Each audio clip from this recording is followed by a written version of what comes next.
So every once in a while, I get people kind of reach out to me like, man, you look familiar, kinda. Where are you from? What are you all about? Why should I follow you? Who do you think you are? Who the fuck is that guy? So... Wait a minute! Who are you?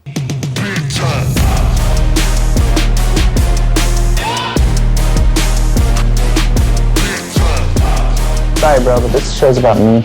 I'm Adam Garley. I was born in California. I left California when I was 6, so I don't remember living in California. I remember certain little parts. I remember my dad taking me in his El Camino. He used to do, when they used to do the post hole digging for sale signs for houses and stuff, I remember we used to ride in his El Camino. I think he was a firefighter at the time. I could be wrong. And because he was a firefighter, he was a veteran for the Navy. What else? He did a bunch of other stuff. I had a motocross racer, so he was badass in motocross. So he did all of the big races down there, Carlsbad, Mammoth, like all of those big things. I remember growing up as a kid, like trophies taller than me in the attic, wondering like, where the hell did these come from? Well, they're from my dad. My dad was so low key on that stuff. So I remember we used to go in his El Camino, and he used to jump out and he'd do the post hole dig real quick and then drop the post, and I think you know what I'm talking about. It kind of looks like an old mailbox post, so it's kind of like an L upside down. So you put the post in there and it has the one sticking out and then hang the sign on. So he used to go and dig those. Now I think they put those little metal stake signs in there. I kind of remember stuff like that. I don't remember the houses. I don't remember his friends, our neighbors, our pets, none of that stuff. So then we moved to New Mexico, started elementary school in New Mexico, in Las Cruces. That's just about 45 minutes north of El Paso and about 40 miles south of Hatch. If you've ever heard of Hatch green chili, I was raised on that shit. Some of their smaller little facilities, Lujan's Ranch, they used to grow Hatch chili in Las Cruces. We used to go up to Hatch all the time, pick chili and roast it. So we always had green chili. So people over here like, oh my god, Hatch green chili. Shit, I was born on that shit. I was raised on that stuff. So in New Mexico, I was into dirt bikes for the longest time. And then I found out about girls and how to impress them. I wasn't like the biggest, buffest guy. I wasn't the best looking guy. So I used to have a pink mini truck, and people in my era that lived in Las Cruces, if you tell them the pink mini truck, they'll be like, oh, that's Adam Garley, because I had this fluorescent pink mini truck. It was lowrider, dancing bed, front, back, side to side, 1510 Daytons that stuck out. It was House of Colors, like it wasn't candy pink, it was like pearlescent pink, but it was a bright pink, and I had the phantom top of the camper shell and all that stuff, and so fixed that up. When that became a show car, I did a Honda Accord lowrider show car. And then I sold both of those because my dad gave me crap about being a true lowrider guy, and I'm riding around in these import vehicles lowrided out. So sold those, and I bought a 64 convertible Impala. I started to fix that up. I think when it came into town, I was gone for like, my dad said he didn't see me for 4 days. I was out, I was rolling. Me and my buddy Greg Johnson, we were rolling.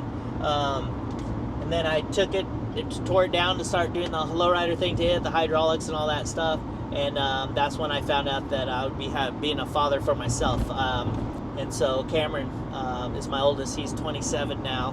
Sold the Impala, and then I was pretty much just a dad. I had a couple of cool little rides. I moved to Phoenix because me and Cameron's mom split up, so I moved to Phoenix in 98. I was out there for about a year. Then 98 to 99 I was in Albuquerque for a while going to school. That didn't work out. I don't like school. I left Albuquerque. I went back to New Mexico, did some freestyle motocross with some buddies, just little halftime shows and stuff like that to make a few bucks. I worked at the local Yamaha shop. My dad gave me a ring. You need to come out to Texas, because he moved from New Mexico to Texas when I moved to Phoenix. He's like, you got to get out here. You got to learn this Harley stuff. It's a big thing out here, and I think you really like it.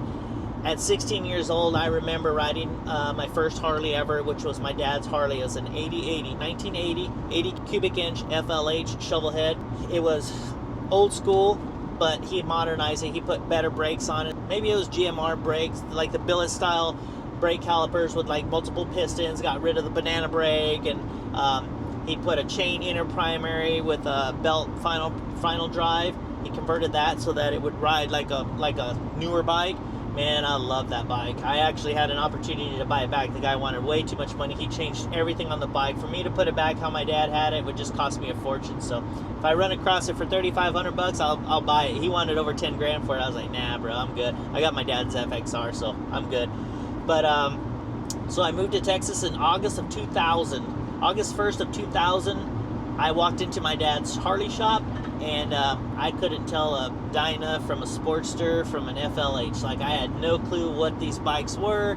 I know motorcycles. I was riding them for a few weeks while I was working there. All I did was the grunt work. I was pushing bikes back and forth, learning the tire machine. They would take them off. I'd put them on. I sat there and looked through the catalogs for hours and hours and hours, and I learned all kinds of stuff. I would look at shop manuals and I would just read it. My dad would explain to me, okay, you know, there's 2 shocks on that bike. What is it? I'm like, oh, it looks like, wait, look a little closer. And then I'm like, oh, shoot, the whole motor's one piece with the 2 shocks in the back. That's a Sportster. Oh, okay. Because in 2000, if you wanted a big twin, you had to order it. There was nothing on the showroom floor. The only thing on showroom floor, I think we saw like an 883, maybe a 1200, but other than that, everything was order only. No, there was no used bikes, maybe a couple outside, but it was mostly ordered. All there was apparel and parts in these Harley shops in 2000. Moving on, I started learning. Then my dad was teaching me how to wrench and stuff like that. So that's where, when I say I owe a lot of this stuff to my dad got me into the Harley stuff by bringing me into his shop. Secondly, he got me into the mechanic side of the Harley stuff, teaching me about, you know, suspension work and cams and motors and what can fit on what and all that stuff. Well, then the chopper craze came out in like 02 or 03. So then I was like, this Jesse James guy that my friend Dave Griego used to talk about, oh, there's this guy in California that builds these choppers. I didn't even know what the hell a chopper was. This is like 97, 98, 99. Dave Griego used to tell me about this guy all the time. I'm like, whatever. Then I found this guy and I'm like, called Dave. I'm like, is this guy that you've been talking about? He's like, yeah. I was like, dude, this dude is sick. And it was Jesse James. So I was watching Jesse James, and then Billy Lane came out, and his shit was sick. It was so grunge and just like nasty, and just, man, it just like, it grabbed your attention and it was going to hold on to it. Jesse James's was too also, but his was kind of like blinged out, you know, stuff like that. But Billy Lane's were sick. And then I ran across Paul Yaffe, and I was like, man, his stuff's sick too, you know. And for this crazy little redheaded kid, you know, that didn't look anything different. He didn't have the cool attitude like Jesse James. He didn't have the wildness look with the crazy hair and just making stuff work like Billy Lane. He had more of like an engineering type of look, you know, and the stuff he did was sick. So like those are probably three of my favorite builders ever. And now that it's 24 years later, there's a lot of other guys I really respect and I really like. But anyways, so I saw all of that stuff and I was like, man, this is just crazy. So I started digging deeper and deeper, and then I forgot what, my brother and my dad kind of had this thing going on, and me and my brother didn't get along so well in the shop, and I felt like my toes were getting stepped on, and instead of talking about it, I bounced. And I don't know, sometimes I think I regret it because I should have been there with my family and helped my family out and stuff like that, but I didn't. So I bounced. I think my brother purchased the shop from my dad at that time, or was in the process of purchasing it. I can't remember what was going on, but I bounced, and then I had a gentleman hit me up, and he's like, dude, I really want to start a shop. We should do a shop. I'm like, yeah, that'd be cool.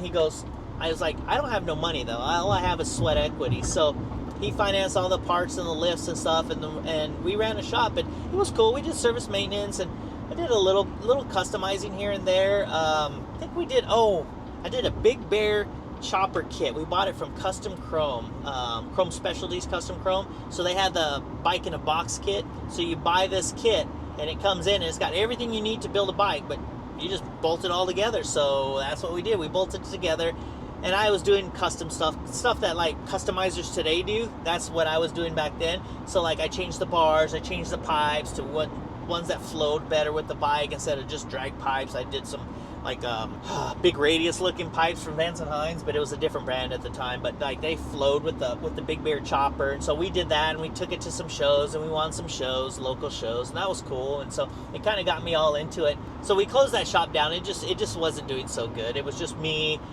and my partner, and I didn't have enough help, and I felt overwhelmed, and I was just like, I was over it. So I stopped, I quit, we shut it down. He sold all the stuff out of there, and I bounced, and I went to where'd I go? So yeah, I went to American Iron Horse, and that's where I learned a lot of fabrication and stuff like that. So I was learning a lot of fab there. I learned how to use a lathe and a mill there. My buddy, Filthy Face Phil, or Dirty Face Phil, because he's an old school machinist, so he's all like, etch-a-sketch machining. That's why I always call my machining, because I have the two knobs. It's like playing with an etch-a-sketch machine. So I would go in the back on my lunch break or anything like that, and I'd watch him, and I'd ask him questions, and he'd tell me, and he goes, go ahead and run this part. So I'd run the part, and I'm like, that's cool. And then we'd get in trouble, and I'm not supposed to be working on the parts. Phil's supposed to be working on it, blah, blah, blah. So we were there, and man, I started really getting good at my fabrication skills, and then kind of feel like I was getting kind of shunned out by my boss. And Filthy Face Phil, I call him Filthy Face Phil because his hands would get dirty, and he'd be working out there in the air conditioned area of the shop and stuff like that, where we would fab at, and then we would assemble inside this air conditioned area. Well, he never assembled, he just fabricated, so he did all the machining. So he would like do something, and then he would wipe his face, and then he'd be machining, and he'd be sweating, so he'd go like that. By the time he went to lunch, like, he didn't even look like himself. He was so covered in grease and oil and stuff, it was crazy. So then I felt like my boss was kind of shutting me out. Like he was kind of like limiting me on stuff to do, and like he would just be a jerk about it. So I was like, man, like he kind of put a stop to my learning and continuing education and learning by others and watching and trying and stuff like that. So then I bounced from there, and I was kind of burnt out, and I was watching like all these people building, and I was like, man, I could build a bike and this and that, blah, blah, blah. And so I was all pissed off, and so I was like, I'm out of this. I went to a call center, and I was working at a call center. And then I remember this TV show was online, and I was like, this is crazy. And so I applied. I was like, I told my girlfriend at the time, I was like, I'm going to apply for this stupid TV show. And I remember that they called me. I applied like in October, and I just started this job, and I was going through training. And then they called me, I want to say it was like Thanksgiving, like somewhere around Thanksgiving.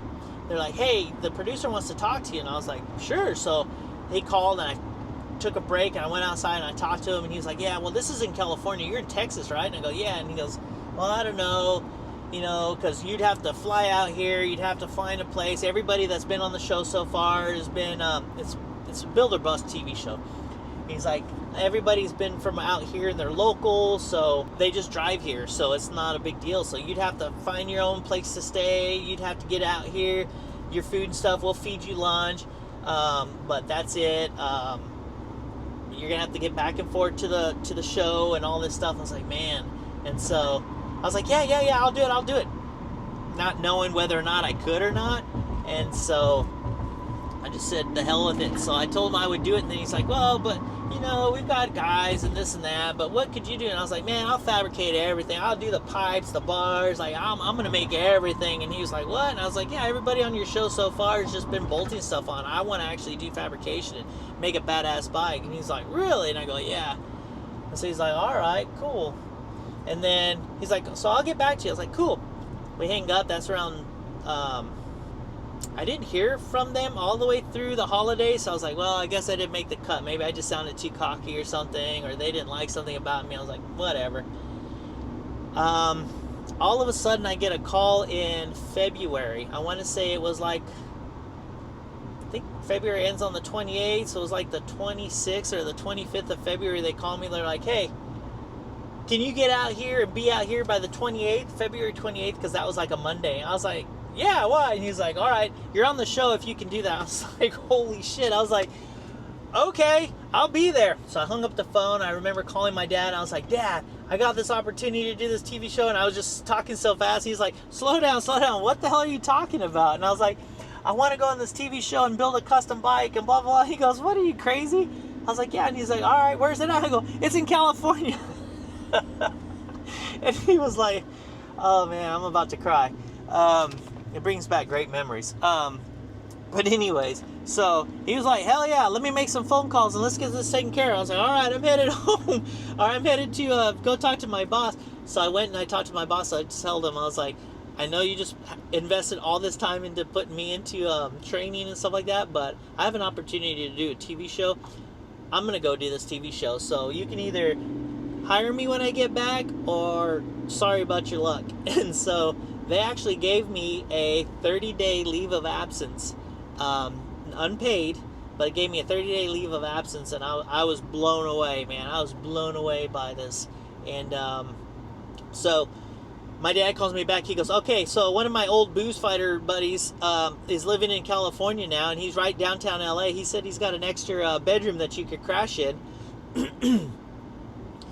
He said, so that's taken care of. And then Johnny Russo is another friend of his, ours, of the family's. He's like, works for American Airlines. He's going to get you a standby ticket, a first-class standby ticket to get out there. And then when you're ready, just holler at him and he'll get you a ticket to come home. I was like, you got to be shitting me. Like, all these people had just came in to help me get this done. And I was blown away. I was blown away by it.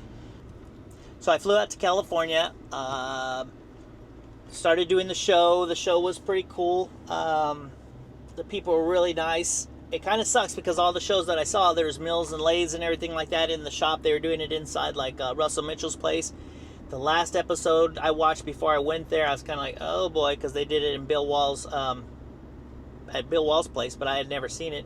When I got there, I was in Bill Wall's carport. So I built my bike in Bill Wall Leather's carport. So no mill, no lathe. All the toolboxes you saw in the background were empty. There's one toolbox with tools. Had a TIG welder and basic hand tools and some, cut off wheels and grinders and stuff like that. But that was it. No, nothing crazy. Not even a drill press. Everything I drilled, all the holes I drilled and tapped, I did it with a hand drill. So I did. That's when I reached out to Paul Yaffe. I was going to try to cheat a little bit and get some bars. And he's like, dude, I have all the materials for these bars that you want, but I don't have them built. So he shipped me all the parts. I welded them all together. I made my, Bassani came through and they dropped off. I missed them, so I didn't get to meet them. No, I did talk to the guys at Bassani. So I was asking him about building pipes and stuff like that. He's like, I can't give you my secrets. But he kind of pointed some things out to me. And so since then I clicked on that, and I've been building pipes using that same kind of like idea of what he kind of pointed out to me, but he didn't tell me specifically. So I've been able to make some cool chopper pipes that sound really good and that perform very well. So they dropped off a bunch of bends, and that's how I built the exhaust pipes. And it's a 2-into-2 setup, crossovers in front of the rear wheel and kicks out between the chain behind the transmission. So built all that stuff, did the burnout, it was jockey shift at the show, totally forget, and I was like, yeah, oh, cool, I fucking just want my bike, yeah, and I went to put my foot down, I forgot his jockey shift, so I fucking popped the clutch, slam into the wall, and luckily I had nothing bent or broke. The only thing that happened is it knocked the headlight down, but, that's the big hug I give my dad, and my girlfriend's there, which is my wife now. 24 years later, we're married. Actually, it was like 6 years later we got married. But 24 years ago, or I'm sorry, I keep saying 24, 20 years ago was me and my girlfriend in the TV show, but I've been in the business for 24 years, that's where I'm getting at. Anyways, come back from the show, I'm riding my chopper around, everything's great, and I'm at this call center, and I'm like, this sucks, I don't like this call center shit. So I was starting to get into the bike groove again, so I was like, screw it, I'm out. So I quit my job and I went to work for Rucker Performance, and that's where I learned how to like do all the molding, like the Eddie Trotta style bikes, where like the fenders are molded into the frame, and then the gas tank's on there, and then you cut and split the gas tank, but when you bolt it together, it all flows together. I learned that while I was working at Rucker Performance, and so I built I helped build a few of his bikes, and then about a year later, my buddy that hired me there went to Unique Performance to do cars, so do those Eleanor cars and these Camaros that were all, it was all Chip Foose sponsored type or endorsed stuff. He's like, man, I need a fabricator. I'm in a project and this is bad. So I quit my job at Rucker and I went to Farmers Branch to Unique Performance, and we worked there. So I started on, I think it was like November 9th. Got there, looked at the stuff. I was like, this all has to come out. And he's like, are you sure? Yep. So we pulled all the suspension off, cut parts of the car off because it was just mudded, like Bondo like crazy. So we cut it apart, put it all back together. We ended up in January 11th through the 17th, something like that, Scottsdale, Arizona, the Barrett-Jackson auction. That car rolled through. It sold for $359,000, $300-some thousand. That was a pretty cool thing to do. I ended up working there for about a year, and then the company went under, and so I went in one day and grabbed the door, and it was locked. I was like, well, there goes that. So after that, I was kind of unemployed, and so I was already doing some bike stuff in the garage, and so I just kept doing that. I had an opportunity to work with this one guy, and so I was working with him, and then he screwed me over on pay, and then I was like, no, I'm just gonna work out of my house. And then my dad's shop came up for sale because his health was kind of going bad. So we talked to the bank, and they said, yeah, we'll finance it. They needed the books. I grabbed the books. I showed it to them. They're like, no problem, we'll finance it. So I bought Tradition Cycles of North Richland Hills. I had that for about 2 years, I think, and then my dad passed away, and everybody would still call and like, hey, tell your dad I said hi, and I'd get all emotional and start crying. I'd hang up the phone like, all right, I will, because I didn't know what to say. You know, I was heartbroken. My dad passed away, and he was like, he wasn't just my dad, he was like my best friend. Like, I could tell him anything. Like, he probably didn't have the best marital advice, you know, and he wasn't probably the best husband, but he was a hell of a guy. He was the best buddy, best person, best friend, best everything like that, you know. That you could ever want in a friend or a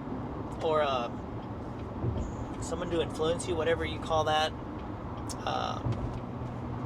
Not a sponsor. It wasn't like I was in AA, but you know what I mean. So he's just that guy. So I was heartbroken, and I didn't want to talk to people about it. So when they'd like, oh, tell your dad I said hi, I'm like, all right, I will. And then I hang up the phone, and then I go into the parts area, and I just kind of cry in there or whatever, or just kind of gather myself again, or go into the shop and just start working, you know. And that was hard. And then after a couple of years of I think like 3 or 4 years of just oil changes and just a lot of the service and maintenance stuff, which is actually the bread maker. Like, that's what, if you want to be in the motorcycle business and you want to make money, service and maintenance, that's where the money's at, hands down. No ifs, ands, or buts about it. Service and maintenance is where it's going to be made. The custom stuff, unless you have a big clientele of some big money people, you're not going to make it. It's way too hard. A lot of people that have these badass builds, they also have other jobs, you know what I mean? But there's people like that do badass stuff, but like, it's hard to make money on custom stuff, just custom stuff. That's my personal opinion. There's probably some builders out there that like, dude, I make all kinds of money. Cool, I'm happy for you, dude. But like, for me, like, it's a struggle.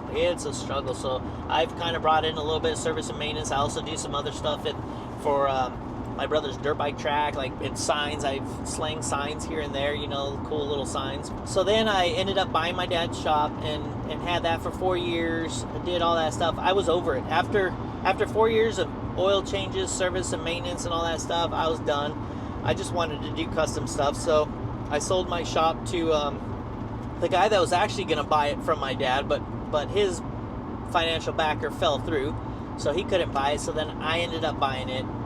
And then he got to a place, and he came in one day to buy some parts, and I was like, dude, I really wish you could have bought this shop. I think it would have been better for you, and this and that. He goes, dude, I'd love to buy this shop. So we talked, and I sold him the shop, and I jumped out, and that's when Garley's Garage started. I want to say it was like 2012 was when I had Garley's Garage, and been rolling ever since, doing all kinds of stuff. Yeah, during all of this stuff, when I had Garley's Garage, that's when we just had our babies too. So I was kind of like the stay-at-home dad. So like, I would be there with the kids and stuff. My wife was making all the money. I was doing the custom stuff. nights and weekends. And then, you know, once they were old enough to put them in schools, then I would go and drop them off at daycare and the sitter and preschool and all that stuff. So whoa.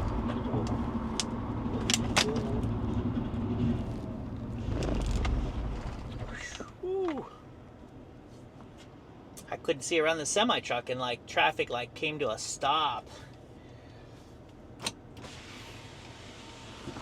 Sorry about that. Couldn't see, man. And I didn't think the semi truck was gonna stop, and so I was like, fuck, I don't want to see this dude just plow through all this stuff. My goodness gracious. Whoo, heart's pumping. I was paying attention, but man, it was just getting crazy. Anyways, so it's a big old semi, and I was kind of behind him, and then all of a sudden he's getting on his brakes. I'm watching the guy behind me, and then I'm getting on my brakes, and I couldn't see. I didn't know if he was just slowing down or if he was coming to a stop, so I had to come to the side to look, and like, oh shit, everybody stopped. So anyways, once the girls got older, I started getting back into the shop, and everything was going good. Then I got hurt. 2019, I wrecked on a motorcycle, broke my leg. It kind of jacked me up, had me rethinking all life and like everything. It really messed with my head bad, and so I was in a bad space. And it sucks because I don't have a whole lot of friends, so a lot of people didn't know. I faked it a lot online and stuff like that, and posting funny stuff of, you know, people doing wheelies with broken legs and stuff like that, and just making fun of it. But like, it jacked me up, so I left for a little bit, and I had my shop still, and it was open, and I had customers bringing me stuff, and I was just in a bad space, man. And I probably should have gone to therapy and stuff like that, but I didn't. I almost lost my wife in this whole fiasco. But that's something that I would not quit on ever. And so we went to therapy for like marriage counseling and stuff like that to fix that. So then I went to work with for my brother for a little while, and I was like, yeah, this is cool. And I was doing different stuff, you know, welding and fixing equipment that the guys would break. And we went out of town and all this different stuff. And it was cool, but it just wasn't me. I didn't feel at home. I didn't feel like me again. So I went back to the shop, and now I'm here. And now it's like, I don't have, I have 3 girls. I have 2 little ones. They're, right now they're like 11 and 12. One's about to turn 13. So 11 and 12. And then I have an older daughter. She's 24. I had her. She was 4 months when we moved to Texas in 2000. She was born in April of 2000. We moved here in August of 2000. I don't have a legacy to leave behind. I don't have a son or even a daughter that's interested in what I do. So I don't have anybody to leave this for. So kind of thought about it, and I was like, you know, and I like watching the videos, and there's money to be made on YouTube, so you got to like and subscribe and all that stuff, but that's hard. You have to have a following that's like crazy. And I'm doing this more of, if something ever happens to me, I want to leave videos for my kids to hear my voice, to see my face. I didn't have that stuff when my dad passed, so that sucked. You know, it was the cell phones with the cameras just came out, and you know, 2011 is when I lost my dad. So this channel is just to show you.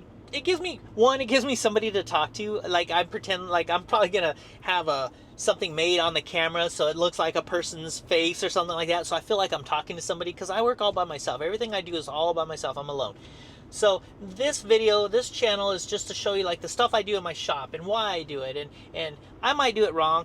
I might do it in a way that somebody's like, well, that's one way of going about it. That's not the best way, but hey, he got to the end finished. Well, cool. That's what I want to show people. Like, I don't have CNC machines. If I had a CNC machine like my machinist or something like that, I'd build a whole bike from the machine. You know what I mean? Like, his FXR is so sick. Like, all of the parts, like the clamps that come down, and like, his shit is sick. Like, why not just go and build an FXR frame that bolts together, all billet aluminum frame, you know? Like, that's what I would do if I could do that stuff. But I can't. So what do? I just build stuff that I can with what I have. And every time I make some money, I reinvest it into my company, and I buy a machine. And I sit there. Like, I remember years ago when I bought my lathe, I thought to myself, okay, you got money. Do you want a mill or a lathe? So I thought to myself, what all stuff would I build with a mill that I could make money? And what all stuff could I build with a lathe that I could make money? Guess what? I'm a wheel